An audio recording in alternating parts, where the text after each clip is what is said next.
So basically no real movement coming through towards the end of last year, so only a 0.6 point increase. Yes, from November to December, an almost negligible improvement in the BCI, and obviously not the type of improvement that we'd like to see. We generally expect an increase of 1 or 2 basis points.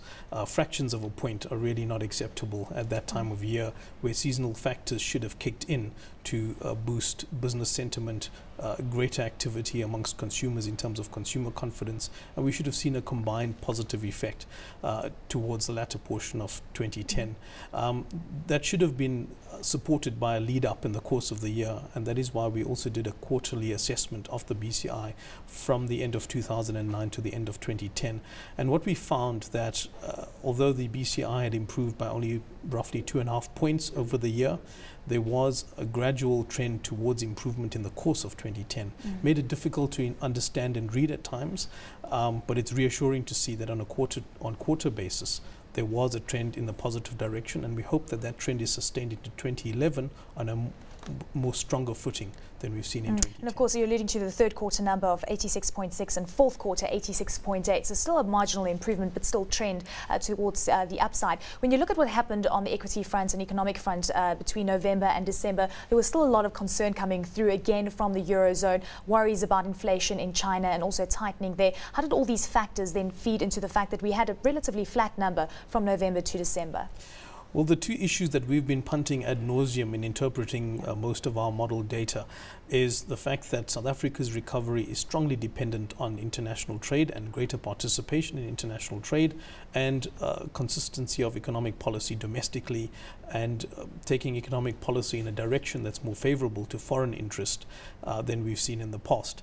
So those are the two strong messages that have come through. On the international trade side, on the participation side, we've seen signals from China that they're going to be less in the market for resources, which is not great news for South Africa.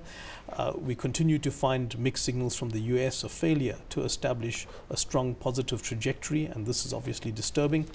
And as you've mentioned, in the Eurozone, the odd flare-up, the odd sign that there could be a new emerging risk after many countries have fallen prey to the consequences of the crisis as opposed to the crisis itself. Well, policy and trade, and that's really what you're putting it down to. Obviously, the local currency plays a big role when it comes to the international trade environment, especially when you look at exports out of South Africa. Local currency is still very strong and still expected to head slightly stronger in 2011. Obviously, that also is one of the concerns of the business community. Absolutely. In the lead up to the festive season, we've seen record levels in recent times being achieved. This was alarming to many of our members, particularly those involved in the export market.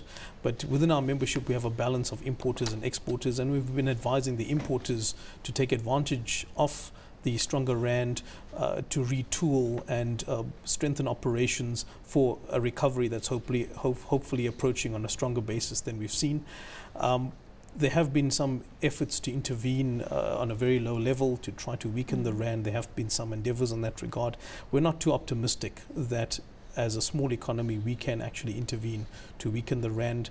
We believe that businesses domestically are better served by focusing on their internal operations and what they can do to make themselves more competitive, rather than dwelling on an external factor that's substantially beyond your influence. The strong rand is an issue that's going to dwell in the economy for a short while, at least into 2011, and we'd better serve our efforts and endeavors in terms of strengthening our productivity, strengthening our factors of production, and gearing up for better economic times. Darren, obviously you also alluded to policy changes in South Africa. One of the things that keeps creeping up is, of course, the labour laws here in South Africa. You alluded to the productivity as well being one of those hindrances. Only a while ago we hear of constant wage increases coming through, particularly for the resource sector. Yes, going into 2011, we see that as a key concern for our members. We're already gearing up in terms of our comment on the number of pieces of legislation that have been tabled in the lead up for the festive season for engagement or for comment before the end of February.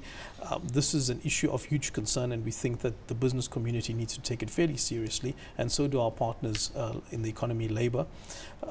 We don't believe that at this time business can substantially deal with more stringent labour laws. We believe that we need to focus on every we need to focus every endeavor in terms of increasing employment, and more stringent labor laws are to a great extent going to make that more difficult to achieve. Government is playing its role in terms of increasing employment and promises to play a greater role, but not much will be achieved if business can't come to the party.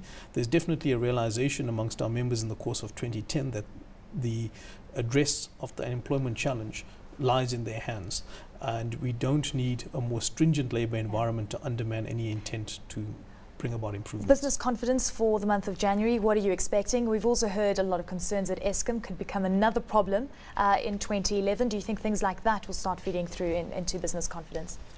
Definitely so. The BCI reacts very strongly to changes in administered prices. Outside of the planned Eskom tariff increases, if we have any other disruptions, either in terms of additional increases or additional pricing factors, or we have disruptions, it's going to have a severe impact on the BCI.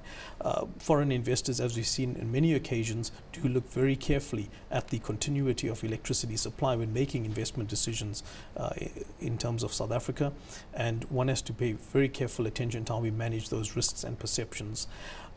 For the January BCI, we don't expect a dramatic leap forward. We think that a further marginal improvement is in the offing.